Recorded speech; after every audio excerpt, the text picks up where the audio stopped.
Hello everyone, I'm Chris, the Everyday RC Guy, and I'm here with you today. It's a rather special day. It's my first video for YouTube, ever.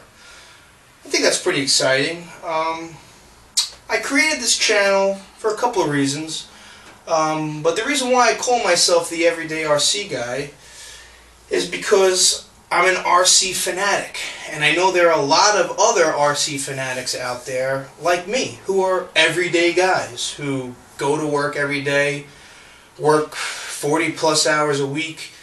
Maybe you're married like me, maybe you have kids like me. If you don't have kids, if you're an everyday guy, gal, whoever you may be, if you're an everyday RC fan, this is the place for you. I want to welcome you to my little shop, my little hobby shop in my home that I escape to, when I can, when I have some free time, when the kids are asleep, and it's for the everyday RC person who goes to work every day, comes home, tries to make the time to fix their vehicles and make enough time to get out there and race and bash and whatever you may do. So it's just basically a meeting place. If you just, you want to discuss, you want to leave a comment, you want to hang out. Some of my favorite YouTube videos are of when people just hang out and talk, because what's RCing without friends, So if I can help anybody out there, just some tips and some tricks, some hanging out, some fun RC. I didn't create this channel to wow everyone out there with the newest and greatest releases that come out every month, because frankly I don't have the money for that. Yes, you do see the 5T right here, but this was a long time of saving. This was my baby. I never had a Baja. I never had a 5B, a 5T, a 5SC. I never had a fifth scale vehicle. When I saw this for the first time, I had to have it. And I have scrimped and I have saved every last penny I have so I could buy this. I've actually sold my dirt bike. I had a 2002 KX250 that I sold so I can buy this, And that's why I'm the everyday RC guy, because, we got to make it happen in the RC world, I don't have a lot of kits. I run Revos because for me, personally, that's the kit I like. I'm not opposed to any kits out there. If you like Savages, you like HPI, you like Traxxas, whatever. It's all about having fun, and that's all it's about. Let's get out there and hang out and bash, basically. And, we got to go to work every day. We got to pay our bills, but we got to make time for our hobbies as well. So that's why I made this channel, and I hope you guys enjoy it. I hope you like hanging out with me. Leave comments, please subscribe. I figured I'd make a two-part video. I figured I'd warm myself up to the hobby, and warm myself up to the hobby of making videos, let me say. So I figured I'd show you a quick mod. Let's warm ourselves up to the whole video thing here. So it's basically a quick mod. As you can see, I got my Revo 3.3 here. I just recently purchased these, it's the Proline trenchers, and they're pre-mounted on the Tech 5 wheels. And, I had done this mod once before. On my other Prolines, I have my e-Revo here, and I have the Big Joes mounted on the Tech 5 wheels as well. I did the mod to these wheels, so let me get right to it and explain to you what the mod is. If any of you have bought these, you might have run into the same problem as I. Let me show you if I can get in on this here. Can you even see? Yeah, you see those posts? Those little posts? Little knobs on there? Now those are there because they look cool. They're there for just aesthetic reasons. That's the only reason why they're there.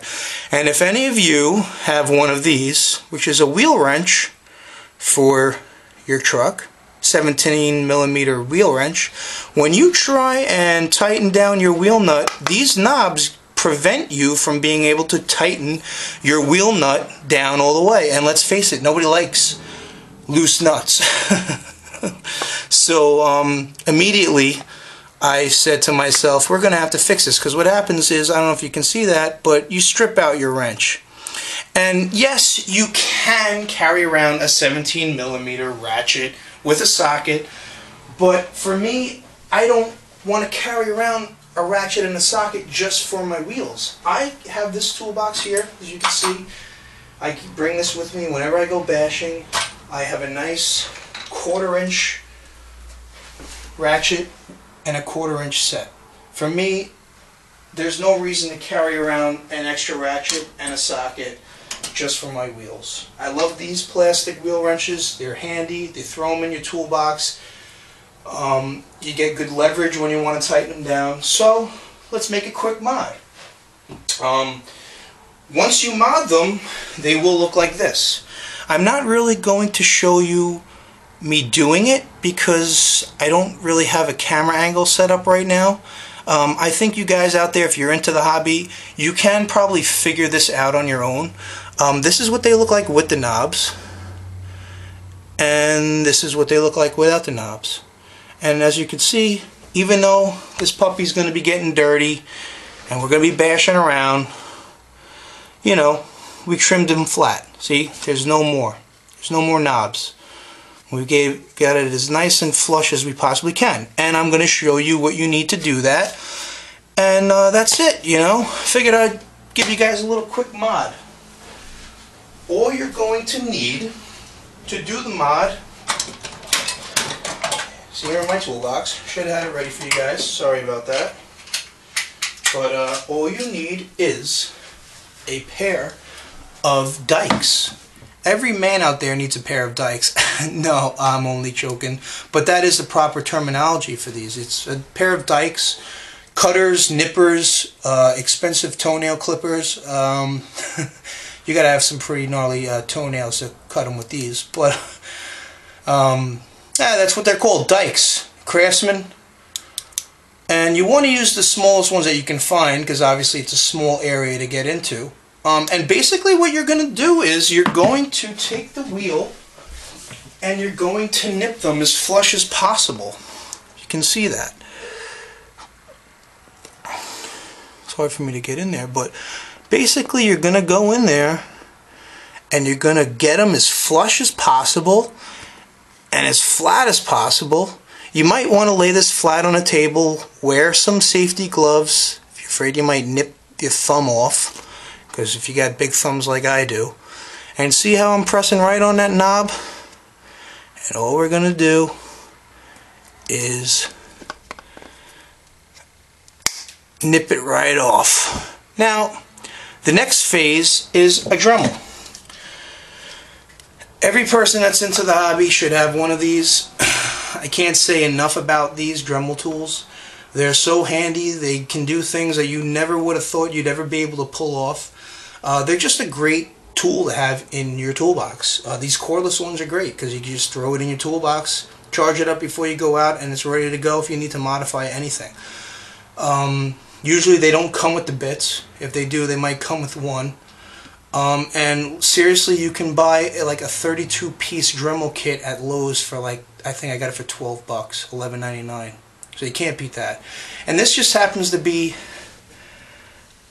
you know, a fine stone, flat one. And all you're going to do is, after you nip that as flush as possible. Now, mind you, you don't have to do the Dremel.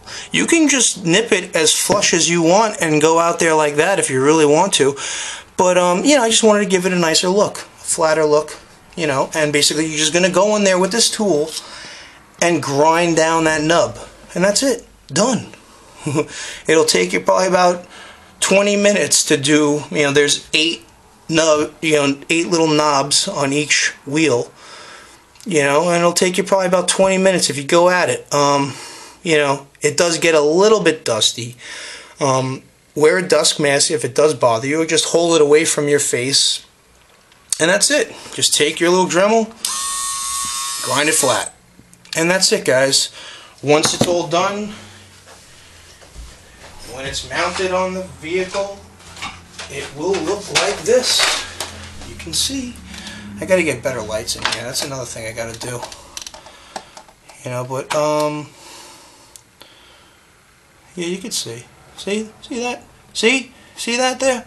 That's perfect. It's a perfect shot right there. Gotta get the reflection of my 200-watt light bulb I got going on here.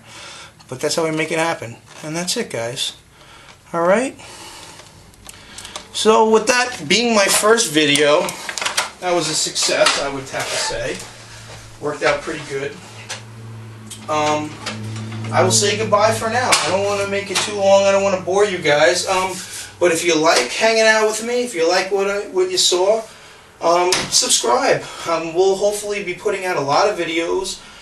Today is Friday. I'm planning on going out Sunday for bashing because I'm from the Northeast. I'm from the New York area, and the winter is slowly settling in. We just got over a hurricane. We got over a little nor'easter. We got a couple inches of snow. The snow is melted.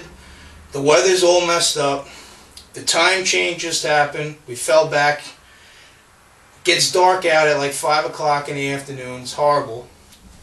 But that's what the winter brings, So we get out there. That's why we're the everyday RC people, because we get out there when we can and make it happen, because we enjoy the hobby so much. I'm going to be making a lot of running videos when I get out there, because I want you guys to see what it's all about, what I'm all about, and what we do with me and my buds, Got some FPV stuff. One of my friends flies a hexacopter. We got a bunch of fifth scales rolling around out there. We got the ramps, we got our monster trucks, and we love to have fun. So hopefully you guys will like to hang out with me a little bit more, and I'll be back with you guys next time with Everyday RC. And like I said, I'm Chris, the Everyday RC guy. Take it easy, guys.